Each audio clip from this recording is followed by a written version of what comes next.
Hello, and welcome to Makilala. Now, I know what you're thinking. Who's the woman in the middle of the four beautiful Filipino ladies? Well, I am Gail Lewis, and today we're going to have a special version of Makilala, Behind the Scenes. It's an introduction, if you will, to the four ladies and, of course, the driving force behind Queen's newest, hottest Filipino talk show. So first, let me start by introducing the four ladies who make up Makilala. To my right, we've got Christina Pastor, journalist. Thank you. Jen Fuhrer, author and mom. Welcome, Jen. And to my left, we've got fashion diva, Rochelle Ocampo. Did I get the last name right? Yes. And lastly, Maria Cruz Lee, who knows all things government. So welcome, ladies. Thank you. So I guess my first question in Makilala is, since I'm not Filipino, I'm not familiar with the language, can someone explain exactly what the word Makilala means? Makilala means to get to know somebody, to get to know something. To get to know something. So why that name for this talk show? I guess because we want to have a talk show that highlights ordinary people doing extraordinary things. So the only way to do that is to get to know them. Great. And why this talk show? Why now? And why here in Queens? Talk show. Let me just backtrack on how it all started. Yes, please. Okay. How did you guys all get together? Maria Cor and I met in May. Well, Maria Cor, she's the driving force behind this show. I think we can all believe. So let's first discuss her. So Marie Cor is with QPTV, one of your producers. So when I met her in May in one of the press conferences in the community, we got to talking about what her job is, what my job is, and then she mentioned QPTV, and then she dropped the bombshell about, do you know that there is no Filipino programming on QPTV? That's when the whole idea started. So from that time on, it became a series of meetings and text messagings and phone calls. We started creating a company, Marilog Productions. We started inviting these awesome women to join us, and then we started designing the logos, planning each episode. Yes. And then we had our first taping last month, and we're on to our second taping this month. All right, great. That's where we are right now. Did you four know each other beforehand? You mentioned yeah, I may have met them. I may have met all of them. Christina wrote an article. Like, we actually met over Facebook. Yeah, she messaged me over Facebook. And of course, she's the journalist, and you work for the city. Yes. Yeah, I work for the city. I work for the Mayor's Office of Immigrant Affairs. Right. And she actually wrote a piece about me in the Phil-Am, like her blog. Okay. Oh, and what's your blog? Oh, it's called thephilam.net. Okay. Yeah. So that's how I got introduced to Christina, who then basically opened the doors for, meeting Rochelle, meeting Jen. Actually, no, Jen was I learned about Jen in April. She was actually nominated as, I think, for Immigrant Heritage Week as an American Dreamer. So she was one of the semifinalists. Yeah. Okay. And so that's how I found out. That's basically what your book is about too. Out of Status. Yes. Yes. And Jen, you're a homemaker and a budding author. Yes. And of course, mom too, Jonathan. We've got to shout out Jonathan Fuhrer. He is a young and upcoming artist. And he's going to Columbia University Yay, on Wednesday. right. It's her third kid. And he's just about to leave the nest, so I know that you're crying on the inside. So tell us a little bit about Out of Status. Out of Status is a story of my family's immigration story. From the Philippines, From the obviously. Philippines, and we've been here 20 years. It's a process of getting your status, the green card, all the struggles and the pitfalls, and basically the pitfalls of getting the green card, and kind of like this book opened me to the Filipino community. I met the nonprofit that I volunteer for, Philippine-American Legal Defense Fund, who gives voice to people who can't defend themselves. Right. Whether through immigration, human trafficking, or through voting issues or legal and employment. And you put everything into your book. And I put everything in the book. And I met them. Without the book, I wouldn't be here. I wouldn't have met Marie Cor and Christina, Rochelle, and Maria. Okay, and so then you originally met these ladies through Maria, and also, is that how it worked out? And also through Christina? I guess in the community, Yeah, that's right. mutual friends. Yeah, mutual friends. I mean, we had an event together, Unipro and Falda we would bump react. into each other, but we Yeah. were not really together in an organized way until now. Okay. And lastly, of course, Rochelle, fashion diva extraordinaire. How did you join the group? Actually, I met Christina because she was actually one of the first journalists that came to our first summit, our first conference. I saw the birth of Unipro, you know. You did. You saw us when we just started, I and we were know. like, somebody wants to write about us. This is And awesome. what organization is that, your nonprofit? My nonprofit is Filipino-American Unity for Progress, which is in the community known as Unipro. And we are comprised of college students and young professionals. And we are here to create a more cohesive Filipino community. So we collaborate and network with other Filipino organizations. And we have an annual conference called the Unipro Summit, and she was there at the first one. So thank you for that. You gave us a chance, and it opened up a whole new world for us. So. Great. So now that we know a little bit about all of you, let's talk a little bit more about this show. What makes this show special? Of course, aside from the four of you lovely ladies. I think this is the first time that there is going to be a television talk show in the New York area, Filipino television talk show. I think we can claim that, right? On I think it's safe to American claim TV, that, yeah. So English, Yeah, English language. English language. Okay. I So there mean, might be TV Filipino. show. Yeah, TV show. And we talk about issues too Yeah. that affect the Filipino-American community, which So- I think is important. Yeah. What do you discuss? What's the goal of the show? I think all the things that we find relevant to our daily lives. Like the first one, our first guest, Ryan Latada, he talked about how to inspire and motivate Filipino communities and being an entrepreneur. So that was a good wake-up call for many of us. Usually the usual path is nursing or Right. lawyer or accountant, but Ryan shows us that there's other options out there. That's right. It's funny that you say nursing, accounting, lawyer, and there's none of those at this table.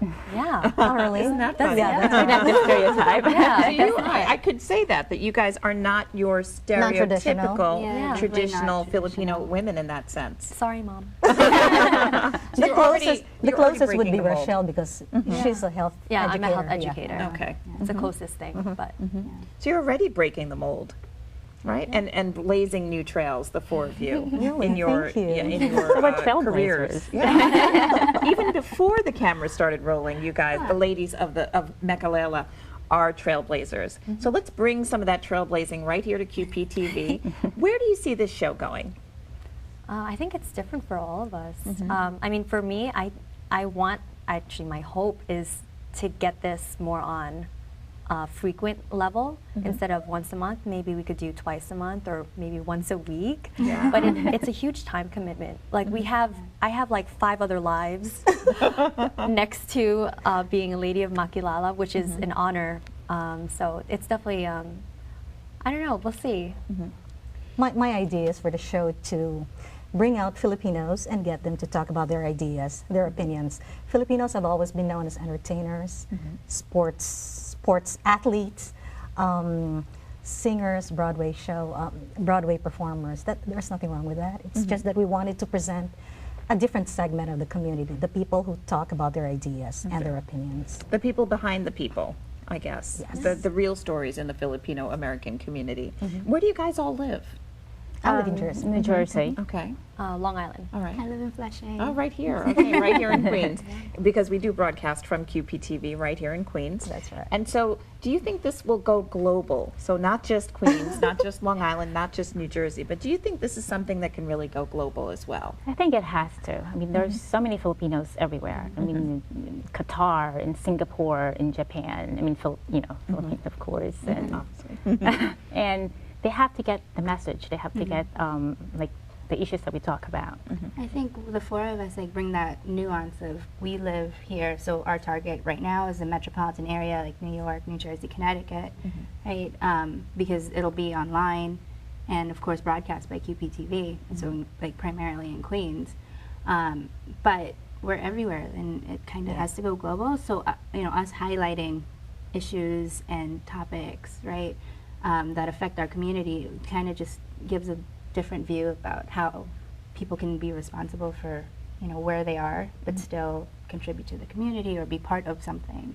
It definitely has that reach. It has it. This show is a sort of show that speaks to Filipinos and, of course, non-Filipinos alike anywhere in the world. Because wherever you sit down with your girlfriends, and you guys are 4 girlfriends, and have a chat, that's pretty universal. Well, That's true. Like you said, even though it's Filipino flavored, I mean, the stories, the values, everyone could resonate to that one. Absolutely. So, where can we find you online? So you can find us online at makilalatv.com. And from there you can link to, we're also on Facebook and on Twitter. So Makilala TV. MakilalatV.com. Okay, and that's where we can also, in the future, watch past episodes Yes. and see what's coming up next. That's right. And also email you guys if we want to be on the show. Absolutely, yes. Or you could ask questions for the guests. That's Yeah, right. that's great.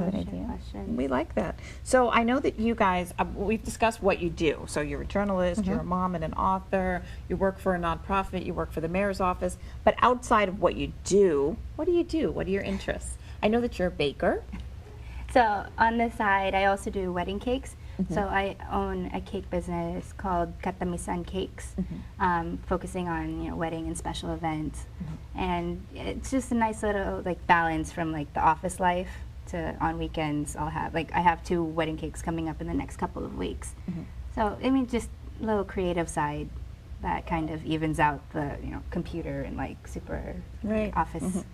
Situation. And Rochelle said she wears 5 lives, so I want to hear about all of those. Aside from being diva beautiful and glamorous, your 5 lives include. Well, it actually stems from being a leader in the Filipino community. I think I'm trying to develop my own personal development. So I'm in the Coro Immigrant Civic Leadership Program. And what's that for people who don't know? It's basically about 20 leaders in the community, in the immigrant community, and we're just trying to use New York City as our classroom. That's really their headline. So we're going to be doing workshops and group interviews with doers and makers of New York City. So. And your other lives? Well, I'm sure no one else has this habit of eating, but I love eating. Okay. So you'd never know it. But yes, I love eating, and the only way that I could actually afford to eat in New York City every day is through Groupon. So I am definitely, I love coupons. So you're addicted to yes, Groupon? I am a okay, Groupon good to know. addict, yes.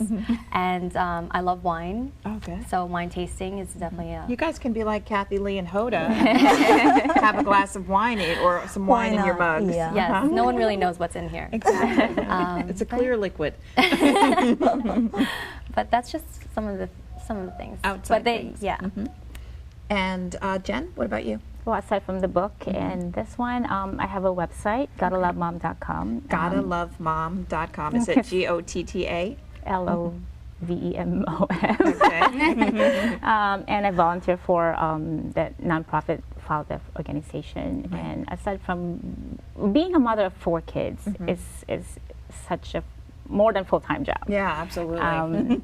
And I also love to walk. I mean, we could walk 10 miles a day. Just love walking and walking. And that's something you can do with your family, Yeah. right? After dinner. Especially with my husband. He loves to walk. And It's great couple time. especially now that we're turning 50 next year, so you gotta Really? How is that possible? concentrate. Snap. Good job. Absolutely. Make sure you're fit, and just have a little one to run after, So you have that's one of the things that get busy, like walking. Right, that's great. Especially that you do that with your husband, that it's fitness and it's time together. We like that. Yeah, he enjoys it. So it's like the time to talk to while you're walking and talk. So that's what we get busy on. We like that. And lastly, Aside from looking for Filipino Americans that I can feature in my blog, which is a full-time job in itself, I do ESL. I teach ESL in Chinatown. okay, is that at the library or? It's connected with an organization called Chinese Progressive Association. So I teach the students that they find I didn't even know you worked in Chinatown. Do you know I'm there every day? Are you really? Yeah. Oh my God! Now we know. I'm there at. I actually work in Little Italy in Soho. Oh my gosh. So there's so much that you guys have in common off camera. Yeah.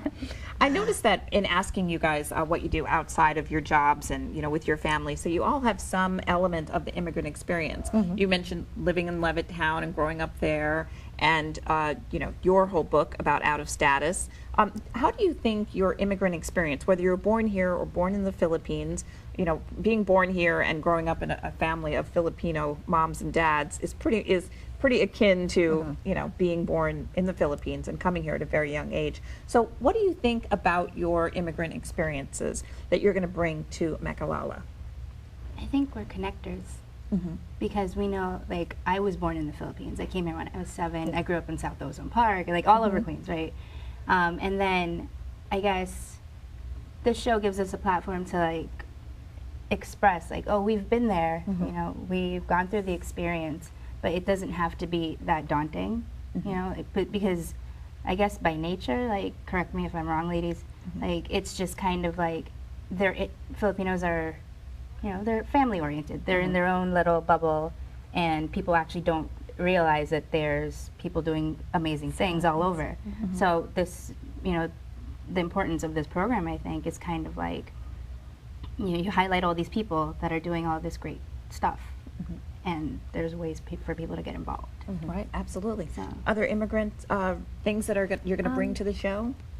I mean, I know, I guess I could represent like the second gen Philams. So that means that my parents migrated here from the Philippines and I was born here. And living in Levittown, which is 99.9%, okay, being dramatic, like maybe 80% white. And Well, it's a non-Filipino. Yes, How about we yes. say that? And it was difficult because I guess my first language was Filipino, Tagalog. Tagalog. Oh, really? Because my parents would constantly talk to me in Tagalog. But Before you went to school. Before I went to school. So that also led me to go to speech classes.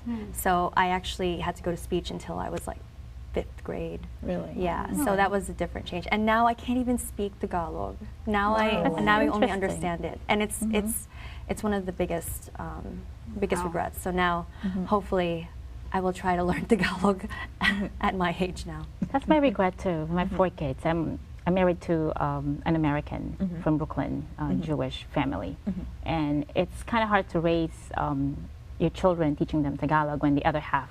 When there's no one else to reinforce, right? And the only Filipino dish that I actually love is adobo. Okay. So, and what's that for our viewers? Oh, it's the It's delicious. It's like it's chicken. You marinated it with vinegar and soy sauce and garlic, and it's good with rice.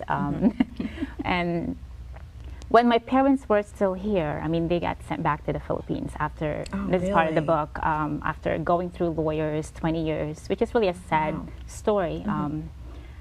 When my parents used to be here, they were teaching my kids a little Tagalog here and there, and they're cooking the Filipino food. Right. They used to live like a block away, but now they're like 3,000 miles away, which is kind of hard. That must be difficult. Yeah, but and Cranford isn't. Cranford, New Jersey is probably have like 3 Filipino families. Okay. So it's not really. So you guys are in the same situation in that sense. Yeah. But I wanted to ask you, in your point of view as a mom, now, do you think that you raise your children wanting to learn English so that they don't have a Filipino accent type of thing? Because I felt that I was almost forced to speak English in an English accent so I could fit in. That is very common. And I don't know if that I could like other second gen I mean, can identify. I learned English in the Philippines, and I actually learned Tagalog here. Really? Oh. Yeah. You're one of a kind. How is that possible? Well, my parents. You spoke Tagalog at home?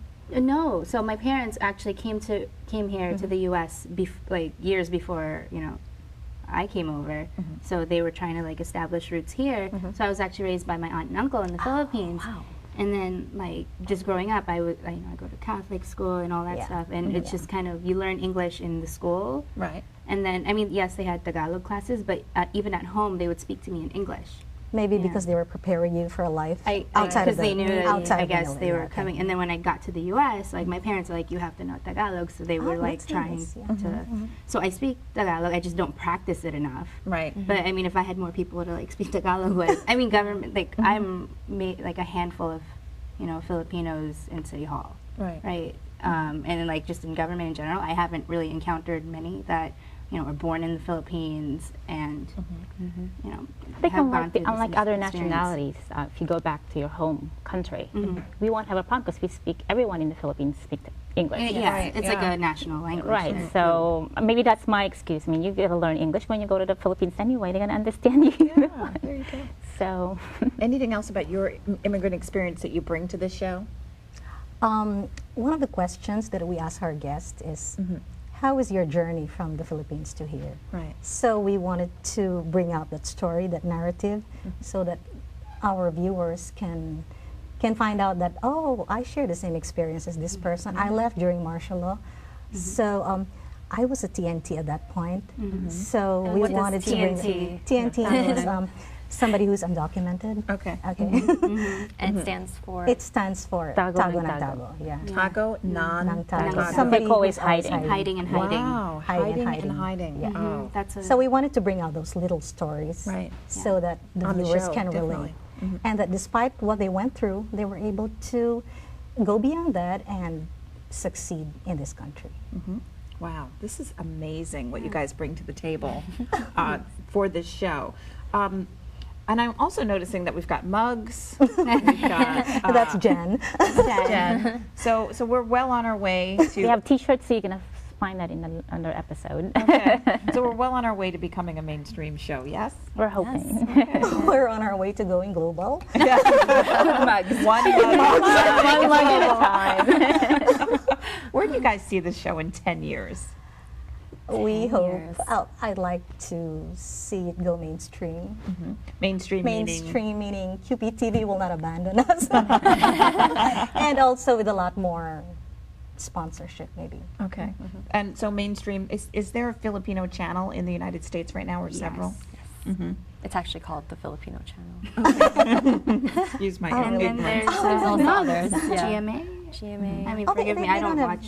Actually, don't would really like have a us to be on presence. ABC, no offense. Okay. Right. Okay, so on a we Yeah. won't name any names, but on a Right. mainstream network. Right. Okay. Yeah. So that we could reach out to more people who doesn't have. Who maybe aren't familiar Yeah. with the Because Filipino what we culture. speak about is kind of just transcends it's not just Filipinos that go through the immigrant experience. It's not just Filipinos that are isolated from the community around them. It might, in 10 years, maybe we're just bringing on people just in general because by then we'd already be known and be awesome, right? Right. Maybe in 10 years, people will have a different view of how they look at Filipino Americans. Yeah. Do you guys think that you can be on the forefront of that? We'll try. Like we've been here forever, right? Like just as a in the city, Filipinos are, I think, number second. 16 on the list of like just Immigrants. immigrants. What about Asians? I think we're Asians, Asians number like, two. Top just of in the general. Okay. like, In general, so But- the catch-all Asian. Yeah, but I mean, where was I going with this? I think So in 10 years. in 10 years, it'd be nice to just be able to talk about topics that relate to everybody.